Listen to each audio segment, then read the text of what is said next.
Well, hello, everybody. Welcome back to Cocktails and Rocktails with me, your most notorious groupie, Allison Rouse, author of this bad boy right here. These other little books where you can get all that down in that description, so go down like it's the back lounge. Put some knee pads on first, though. Don't know what's on those floors. I do. I've seen it. Anyway. If you know, you know. So, and always, I like to be so thankful for everybody here, truly, deeply. And I love that we're all coming together just as rock fans, as music buffs, as, band members, as groupies, as just everybody here. I'm just so thankful of everything that we have going on here. It's so amazing just for us to come together and to forget about the rest of the world. So thank you for creating this type of family with me. You guys are amazing. You rock so much. I can't even tell you how much I love you guys. Whether you're talking, whether I know you, whether we've formed a friendship, had comments, you've told me your stories, or if you're just kind of haunting the channel. It's all good. I love it. Thank you guys so much for being here with me. And today we are going to get into a little controversy, you guys, because there's a new little documentary out on Hulu, and we're going to talk about it. And today we're going to finish up, like I said, the #1 sour in the country, like 7-8 years running from our locals here at Shades. They're Kavik #1, you guys. This is awesome. There's something that to the sour that just makes it that kind of nice, salty, sweet sour that just really kind of grabs your taste buds but not shocks them. So it's so good, you guys. So, and we're going to talk about the documentary today of Nick and Aaron Carter. I said a little controversy, and I'm going to say straight up before, and this is why we're doing a sour, because it might make some people sour in the palate. So, but like I said, I'm going to say straight up at the beginning, these are all accusations. There are nothing proven. There are court cases that are ongoing. So this is everybody's word for themselves at the moment. Like I said, allegedly, allegedly, and allegedly. So there's my disclaimer. But all right. So everybody, get sour, kick up your feet. Let's have a little cocktails and scare tales. Cheers, big ears. Okay. So the Nick Cannon, there's a whole other fucking crazy story. But the Nick Carter and the Aaron Carter documentary on Hulu right now. And I watched it the other day and found it very intriguing because there's just a lot of things in there and you just can't fake. But I think people really definitely have two different perspectives. The parties involved have two different perspectives, and there's reasons why for that. And I'm not condoning one side or condemning the other, because we'll get to that. We'll get to that. So, oh wait, what am I doing here? Got my notes as usual.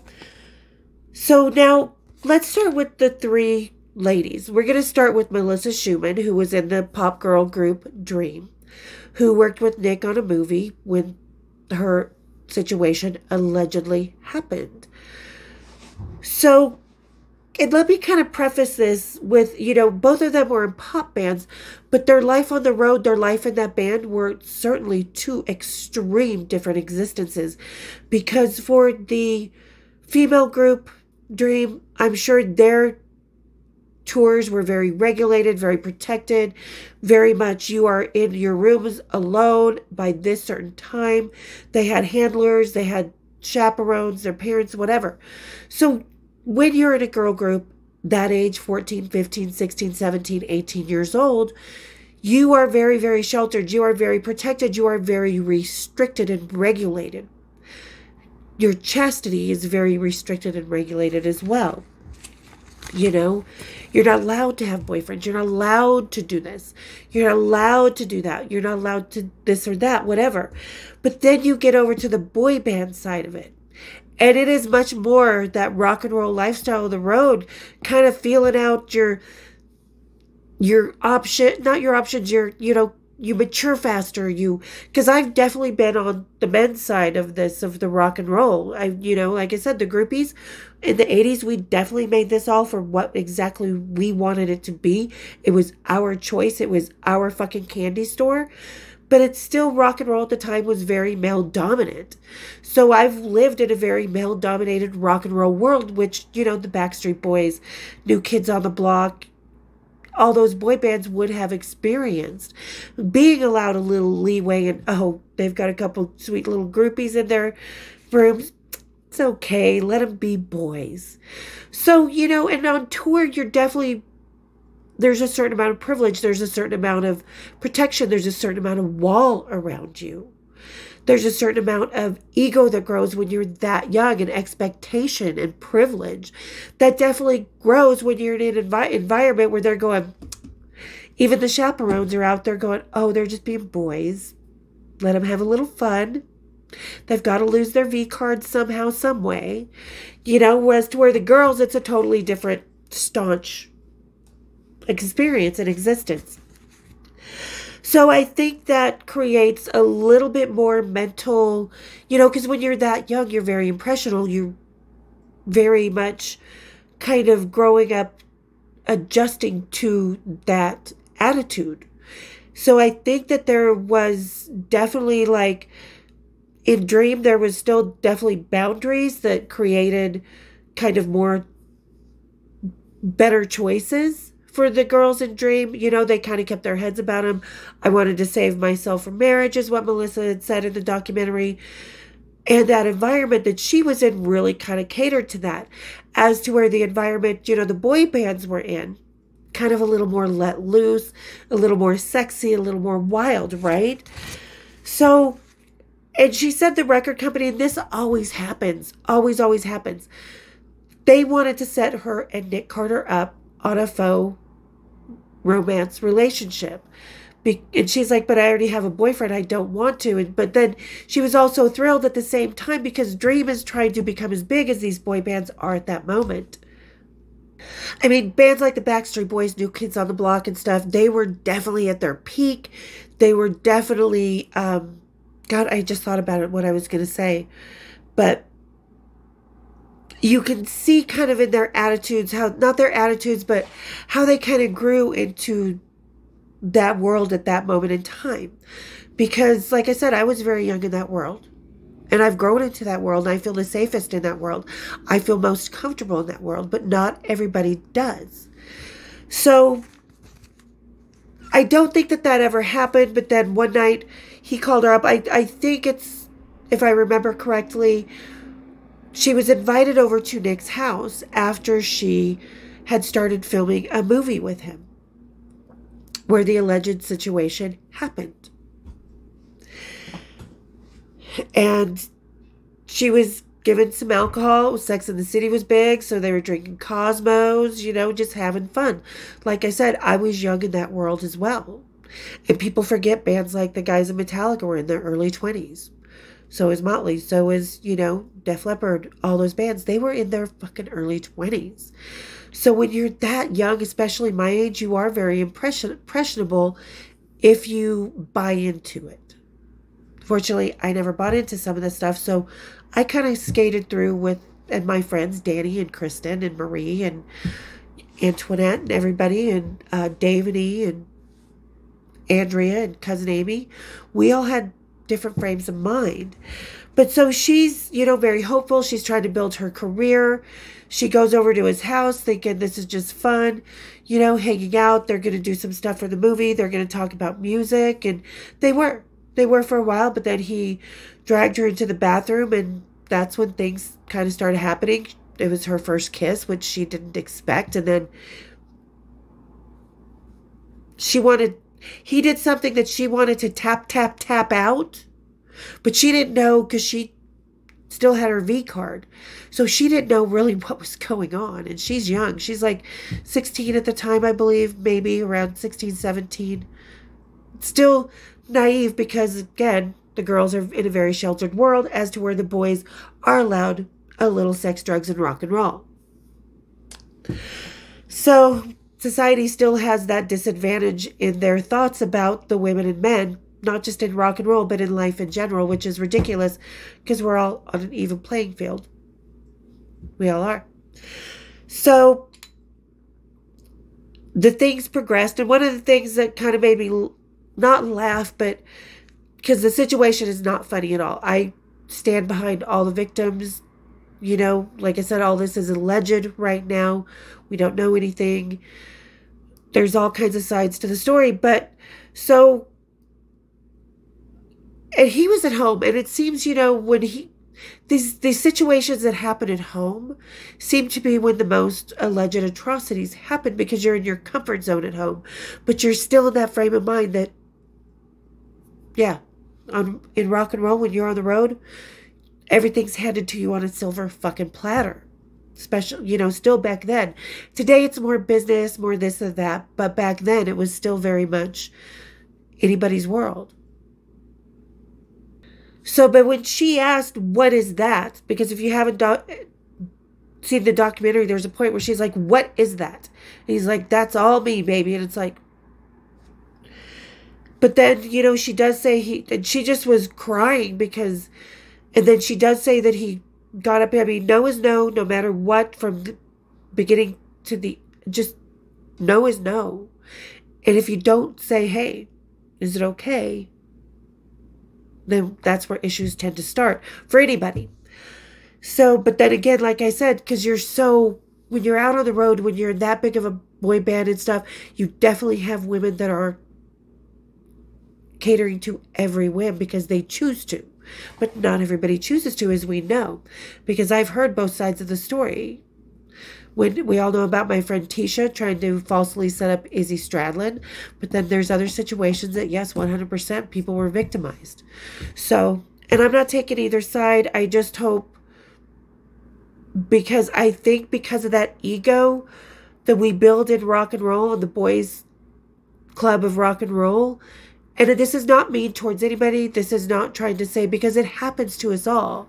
We all grow out of it in rock and roll. You know, you're young. You get that big ego because you're being told all this stuff. You're being given off. Everything's catered. There's everything there at your beck and call and your whims. So when you're that young, I can see you thinking that everything is that situation. But she said it, you know, ended when he was like, you're not having fun. And she was like, no. But then she still had to work with him, and she got really blackballed out of the music business because who was it that called her up? I can't remember if it was Diddy or really big producer had called her up, and he's like, yeah, we want you to do a duet with Nick Carter. And she's like, what? So she sat back, and being as young as she is, heavily weighing on this situation, because she had to go to work the next day, back to the film, like nothing happened. Nothing happened. But she knew things did. She pushes it to the back of her mind, goes on about her life. That's when the duet comes up, and he tries to seduce her again. And she was like, no. And then all of a sudden, you know, they're at this big industry party, and just, you know, guess what? Nobody likes your stuff. But she says, in her opinion, that whole situation was to set her up to blackball her. Because they did the duet. They went to this big industry party that was supposed to be about her and the single and her music. And Nick Carter shows up and kind of steals the spotlight and is all chummy with her. And when she refuses his advances, next thing you know, a couple days later, she gets a call from the producer. He's like, well, they liked Nick Carter, but they don't like you. So that kind of blackballed her. But it was also, she said, a kind of a dick move to say, then why would you do this? You accuse this guy of this, but then you go and make a duet with him.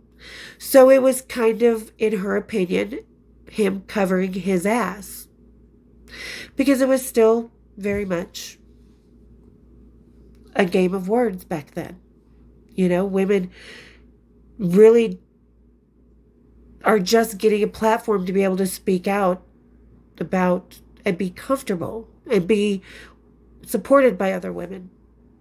So that kind of, and I can see why. And she just was like, my career was over. It was just over. I knew it because of this one night, you know, because I think she even asked him, why did you do that to me?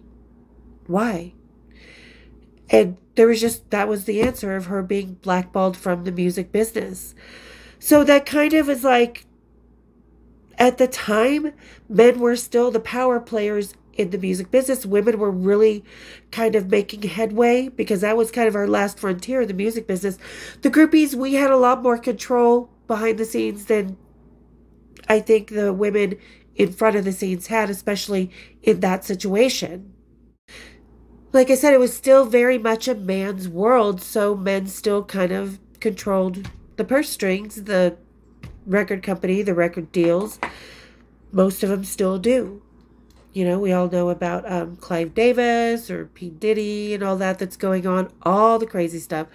Because, you know, that's one thing as a groupie. I never saw this kind of seedy side. And I think that's why I chose to never work in the music business, because I could have. Because I didn't want to deal with all that. I didn't want to make it my business. I liked just hanging around in my own candy store, you know. So I was very, very lucky. So that was Melissa Schumann. And Melissa Schumann, she shows an emotion that you just cannot fake, that you cannot create. Whether she's an actress or not, you just cannot. That's something you can tell a fake emotion made for the camera, you know, method acting and stuff like that, to real fucking emotion. So there's no doubt that there is something behind that really hurt her. No matter what it was, like I said, this is all alleged. I'm not saying that this is true about Nick. This is true about Melissa. This is, you know, just an alleged situation. And it's a big topic right now because it's going on a lot, which scares the fuck out of me for the rockers that I dated with my fake ID, because we deceived them. Me and my friends, we were the ones deceiving these guys. They were not deceiving us. They were not. No was always no with us. We were always given that courtesy and that respect. We were always given the courtesy of going home alone if that's what we chose. We were never, someone might grab us and kiss us and no chemistry, but let's have another beer, dude. You know, that's as crazy as that kind of, that was the most seedy stuff I saw, besides a few things on the back lounge. Might have done once or twice myself, but... So now let's talk about Shannon Shea Ruth. Now, she just kind of befriended Nick Carter's sister. She was lonely. And I don't know. I think Nick Carter's sister's name was Ashley. So I don't know how much Nick Carter's sister, if anything, had to do with anything. She seemed to be upset because she had invited Shea down to the complex in Florida that the family had bought, and Nick Carter's dad assured her, Shea's mom, that this would be okay. They're going to be chaperoned 24/7. All the adults are around, you know. So the mom hesitantly let her go. And don't give any shit to the mom, because we've all done this. My mom knew where we were, but doesn't mean she didn't want us. She wanted us there. She didn't want us there. She would rather us, you know, be home most of the time and dating normal boys instead of rock stars. But she was there for us because she knew she couldn't stop us. So she let Shea go down there, and Shea was young, 14-ish, and very, very naive to a lot of things and never drank before. So she gets down to the complex. It's all these different buildings. There's really no supervision. Even the adults there are just as drunk as everybody else. Which, woohoo, as a kid, freedom, free for all, right? So, you know, they go out on the boat. They're drinking. Nick Carter's not really paying that close of attention. He's like, hey, she's just hanging out with Ashley. She's having fun. But she's never really drank that much. So, you know, she doesn't know her limit yet. She doesn't know how much she can take. But then she goes, Nick takes her downstairs. Does the same thing. Kind of. She didn't know what she was doing. She's just like, she was just stunned because, you know, it's like I was young with a rock star myself. the first time. But I knew what I was doing. And I went knowing to that hotel room what I was gonna do because I wanted to do that. And that was just me, but that's not everybody. And I think maybe gauging a situation needs to come in hand, not just for the person that you're wanting to accost down to the galley or whatever in the boat. I think it's consideration for yourself and the repercussions as well that both parties need to really consider. And if they did, I guess we wouldn't have this special, would we? Because again, that rock and roll boys club ego might have clouded your listening skills, your eyes, your better judgment, because like I said, being on the road, everything's so at your beck and call, literally. So maybe there was some sort of entitlement, just an assumption that every girl wants me like this, so I'm going to take it. But that's not true. That's not true. Like I said, you got to gauge the situation. You got to have a conversation. You got to see what that person feels. If it doesn't feel right, it does not feel right. But when you're so lost in your ego like that, everything is right for you, but not for the other parties. And she said it happened twice. And the second time she went down, her mom still let her go down a second time because Shay was like, Nick Carter's sister was just feeling lonely. And the sister was really pissed off when she found out. She was like, you did this and you only used me to get close to my brother. So she's starting to get these accusations herself of being a starfucker, which she wasn't. I don't get that from her at all. But like I said, you're young and naive sometimes. A lot of the time, most of the time, even I was young and naive, knowing what I was wanting to do and 100% okay with going into that hotel room with David Lee. So, but this girl was not in that frame of mind. She was not me. And the second time that it happened, when she went down on the boat and his friends were watching through the skylight, that's the one I really have the problem with, because that to me really, I have a problem with, if any of this is true, which I said this is all allegedly, then yeah, I have a problem with that. But the problem, this is where the kink in the system that he says, well, it was consensual, but why are you letting your friends, this is not the back lounge, you're treating her like a back lounge Betty. She's fucking a child. She's, 14, 15. She was as young as I was. And we don't think we're children at that age. We think we're all grown up. We're testing all these boundaries.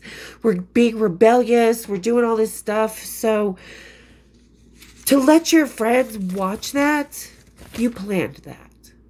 That was a degradation.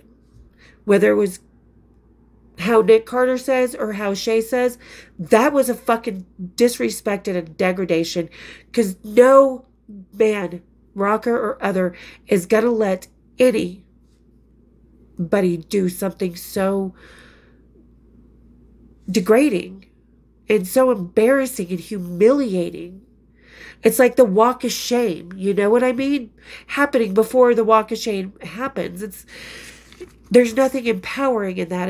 That's not what you choose. Voyeurism is not your thing.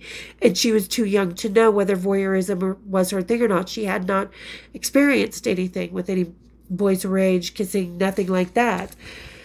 So, I do have, that's kind of, really? Because you took her into the room with the skylight on purpose. That's where I start to sway to one side. Like I said, this is all legend, and I'm not trying to... And, Aaron Carter was being sweet to all these girls, making sure everything was okay, but then she started seeing Aaron Carter as well, which was closer to her age, less experienced, stuff like that. So, now, Aaron Carter in this, I definitely do believe there are some serious mental problems, as I'm sure his family knew. I don't know him like they do, but... And I think it doesn't have to do... The mental problems did not come with the drugs. I think it definitely exasperated because of the drugs. But, and I think there was a time where Eric Carter was dead set against his brother, and he was siding with, Shay and Melissa, but then towards the end of his life, he went and recanted that and was like, oh no, I believe my brother. So Aaron Carter in this story, I think he's too needy. Like, he needed love from wherever he got it, and but he wanted love from his family more first and foremost, and when he felt like he wasn't getting that, he was cuddling up to Shay and Melissa. But then, the loyalty of his family, when his brother pulled him back in, was but then Aaron went crazy on, Nick and his family, which was terrifying for Nick and his family. That's crazy for your own brother to do that to you. It's crazy enough when you have a psycho fucking fan that's stalking you, posting shit, threatening your life and stuff, but when it's your own brother? Wow. And I think that was really kind of part of the issues. Let's see here, what's else in my notes? Okay, now this accuser in Tacoma. This is the one really, truly questionable one about all of this. And if I'm wrong, I'm sorry. But like I said, I've been in a situation with my friend Tisha losing her V card to Izzy Stradlin. We told her not to. It was going to be a wham bam on the back of the lounge of the bus. It's going to be a back lounge Betty situation. No, this is not what you want. Hang out with him, be friends with him, get to know him. Then later on, he would fly you out and you're going to be in a hotel room and it's going to be nice. You're going to be with someone that you like, not the fantasy that you're seeking. And again, no is no at any point. Any point. Doesn't mean if it's 20 minutes before, 2 hours before, 2 minutes into that back lounge. No is no. We always had that luxury, that respect, that decency to us, and it should be given guy to guy or girl to guy, whatever. Always have to have two happily consenting, intuit, chemistry-filled adults. I mean, chemistry between us, not like chemistry. But so the girl in Tacoma, because like I said, I've witnessed a situation where Tisha was going to falsely accuse Izzy Stradlin of doing something he didn't. So that's the one. Because of that, I have to weigh that. I don't know about that one.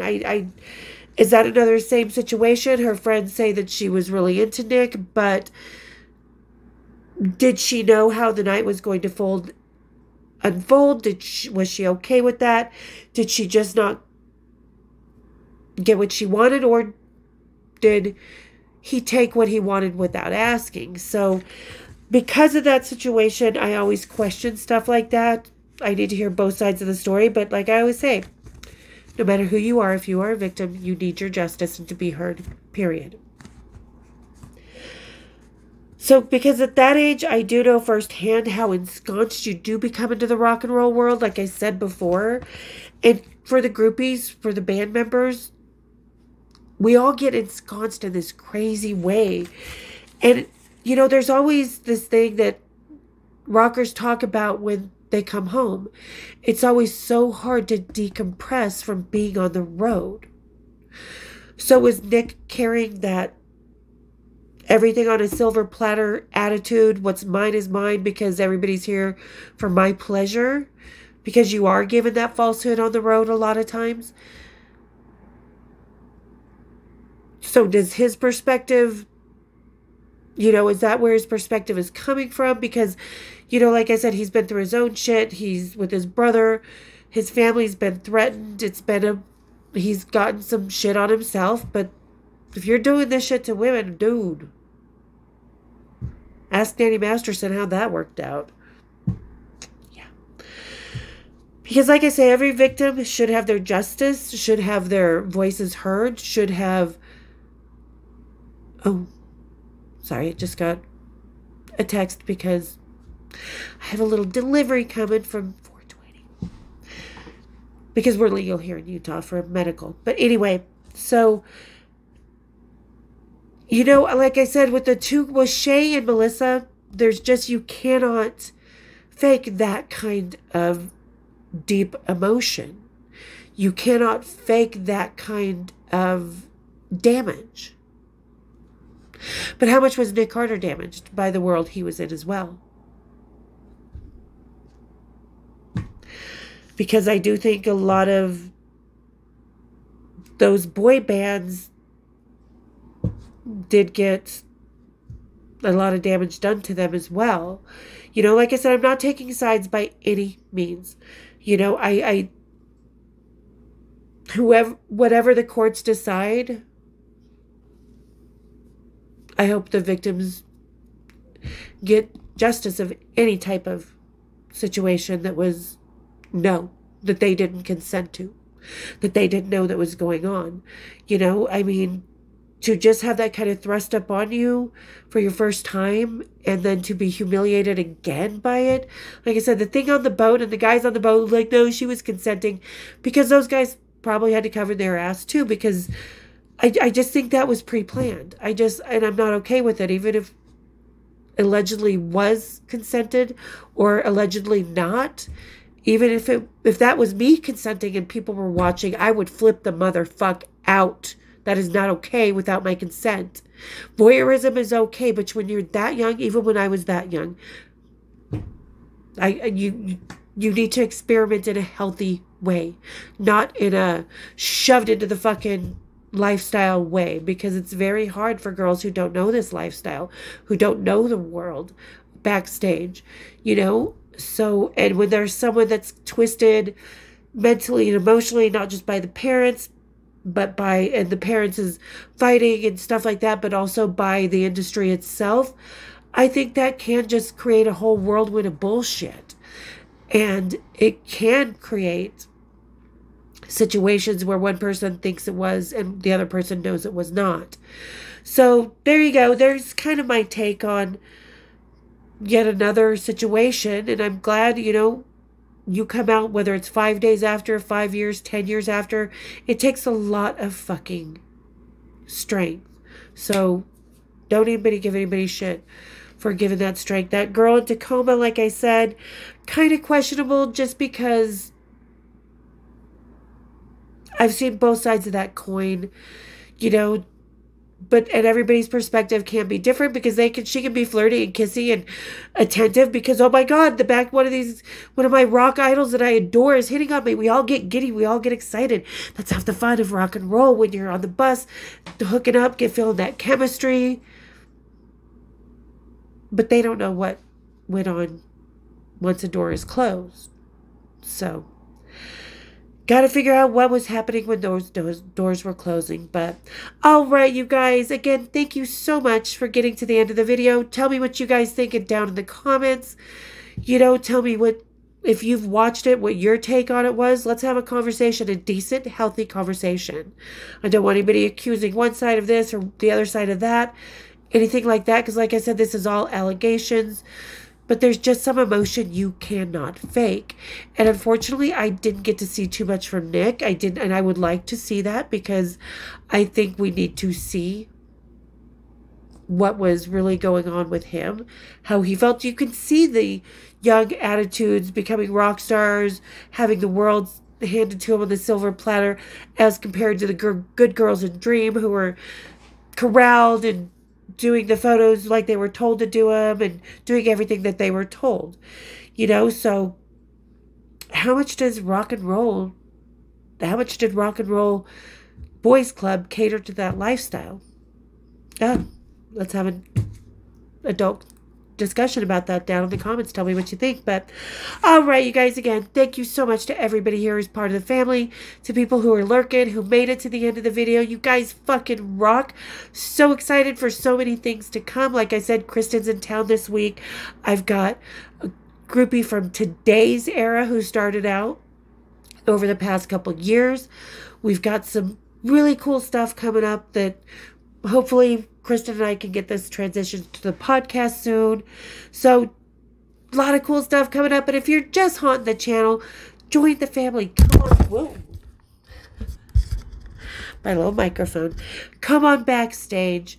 Join the fam. Hit the subscribe. Hit the bells. Become a member. Share the video.